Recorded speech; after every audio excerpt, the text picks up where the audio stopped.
नमस्कार दोस्तों, आपका मेरे YouTube चैनल कथा भक्ति साधना में स्वागत है। आइए हम जानते हैं गणेश चतुर्थी क्यों मनाया जाता है।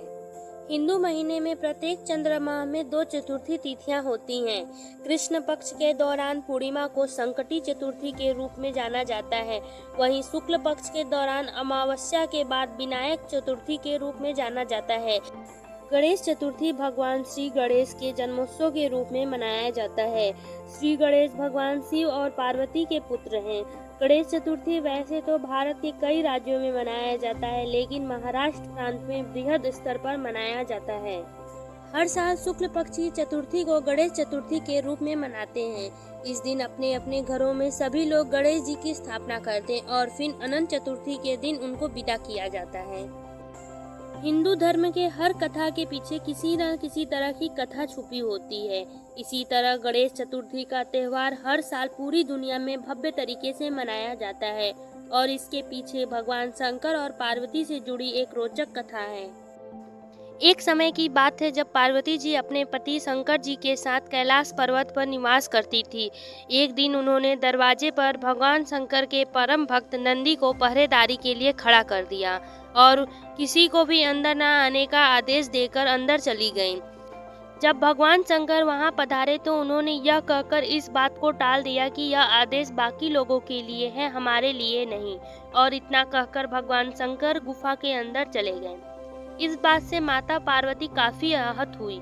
उन्हें ऐसा लगा कि उनके आदेश का यहाँ सही तरीके से पालन करने वाला कोई नहीं है।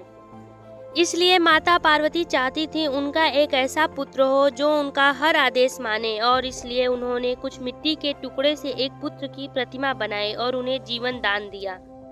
उस पुत्र का नाम उन्होंने गणेश रखा और अगले दिन भगवान गणेश को यह आदेश दिया कि किसी को भी गुफा के अंदर आने ना दे, और इतना कहकर वह गुफा के अंदर चली गई। पिछली बार की तरह इस बार भी भगवान शंकर जब दरवाजे पर पधारे तो छोटे बालक गणेश जी गुफा के दरवाजे से ना हटने की जिद पर अड़ गए। उनका कहना था कि उनकी माता ने आदेश दिया है किसी को भी गुफा में आने ना दिया जाए, और इसलिए वह भगवान शंकर को गुफा में जाने नहीं देंगे।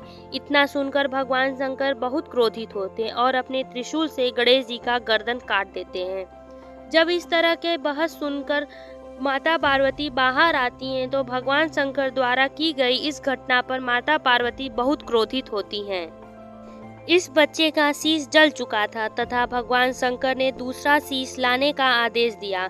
उस वक्त भगवान शंकर जी के भक्तों द्वारा हाथी के शीश का इंतजाम किया गया तथा वक्त कम होने की वजह से उन्होंने इस शीश को ही भगवान गणेश जी के धड़ में जोड़ दिया तथा गणेश जी पुनः जीवित हो गए। जब यह घटना घटी थी तब शुक्ल पक्ष की चतुर्थी तिथि थी। इस वजह से हर साल भगवान गणेश के जन्म उत्सव के रूप में गणेश चतुर्थी का त्यौहार बड़े हर्षोल्लास के साथ मनाया जाता है। गणेश जी को लेकर यह भी मान्यता है कि भाद्र पक्ष की चतुर्थी को गणेश जी ने महाभारत का लेखन का कार्य आरंभ किया। महर्षि वेद व्यास जी ने महाभारत की रचना के लिए गणेश जी का आह्वान किया। उन्होंने महाभारत को लिपिबद्ध करने की प्रार्थना की। गणेश जी ने कहा कि मैं जब लिखना प्रारंभ करूंगा तो कलम को रोकूंगा नहीं, यदि कलम रुक गई तो लिखना बंद कर दूंगा। तब व्यास जी ने कहा, प्रभु आप विद्वानों में अग्रणी हैं और मैं एक साधारण ऋषि, किसी श्लोक में त्रुटि हो सकती है, अतः आप त्रुटि का निवारण करते हुए श्लोक को लिपिबद्ध करें। चतुर्थी के ही दिन व्यास जी ने श्लोक बोलना और गणेश जी ने महाभारत को लिखना प्रारंभ कर दिया तथा 10 दिन बाद अनंत चतुर्थी को लेखन का कार्य समाप्त हुआ। इस दौरान गणेश जी ने 10 दिनों तक लगातार एक आसन पर बैठकर महाभारत को लिपिबद्ध करते रहे। इसी कारण उनके शरीर पर धूल मिट्टी की परत जम गई। तब गणेश जी ने 10 दिनों बाद सरस्वती नदी में स्नान करके अपने शरीर की धूल मिट्टी को साफ किया। इसलिए गणेश चतुर्थी पर गणेश जी को स्थापित किया जाता है और 10 दिन मन वचन कर्म और भक्ति भाव से उनकी उपासना करके अनंत चतुर्थी को विसर्जित किया जाता है। अगर आपको ये जानकारी पसंद आई हो तो कृपया मेरे वीडियो को लाइक कर दें और शेयर कर दें, साथ ही मेरे चैनल को सब्सक्राइब कर दें। धन्यवाद।